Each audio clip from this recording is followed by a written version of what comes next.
Here are 6 Notion Mail features and an introduction to them so that you can see what they look like. They're quite unique in Notion Mail, and if you're interested, then you can explore them by yourself, because I do believe that experimentation by yourself is the best way to understand if you actually find something useful. So here is an introduction to 6 features. Let's get into it. The first feature is that you can auto-label and set views based on specific content, and this is with the help of Notion AI.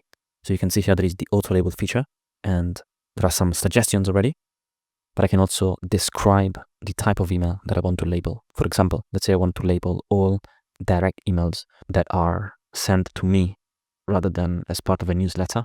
So these are emails that are likely more important than generic newsletters. So I want to label them automatically. And here I can either split them into a dedicated view or keep them also in the inbox. So I decide to keep them in the inbox, and this takes a few seconds for Notion Email to identify possible use cases. And then it creates a dedicated view on the left-hand side. As you can see there, it is called direct messages. And I can see all the direct emails to me. Whereas emails that are part of a community, for example, I can label them with a different label, and I have a dedicated view for those as well. You can also add properties to your Notion Mail, and going to the top right corner, and then you can add the property, and you can see here the property types that are available. It's not the same as in Notion, but there are many available property types here. For example, there can be a status, which allows you to manage emails in a sort of pipeline fashion. And you can also create views for each status, for example, splitting the label from the inbox and then managing the email as a pipeline.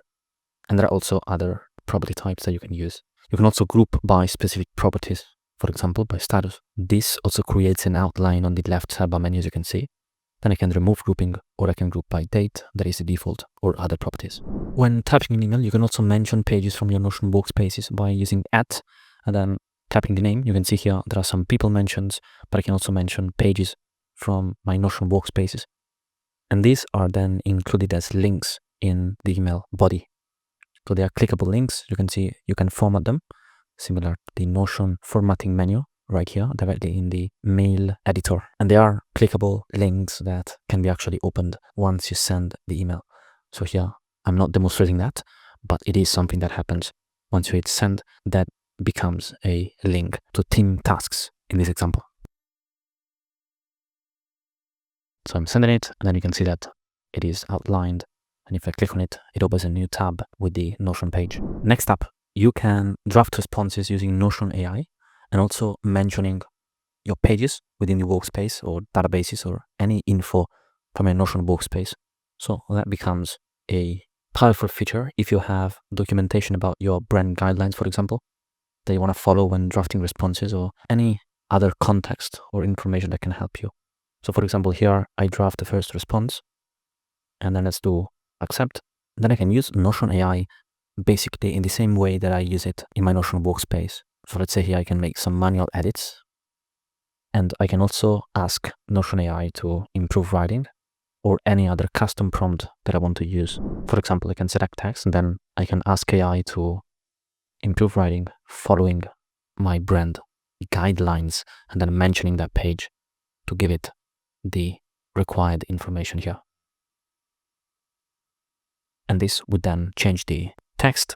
Then I can accept this card, I can try again, and make any manual edits before actually sending the email. I can also provide a scheduling link directly while typing. So as you can see here, I can type any text and then use this / command to prompt the scheduling command right here. And this allows me to select blocks of time that are available for me and that I can offer to the other party to schedule some time together. I can select the duration in here. I can also change the event name, and this is going to show up in the calendar once there is the scheduling done by the other party. And as you can see, this creates a link directly embedded in the email. The person can click that link, and they would be prompted to the landing page to schedule a meeting according to those times.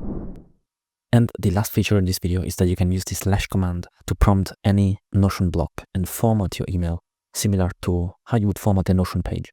So you can see, for example, I can use a callout block in here, change the icon, change the text, and this provides the block-based interface similar to Notion, but actually embedded in your email editor directly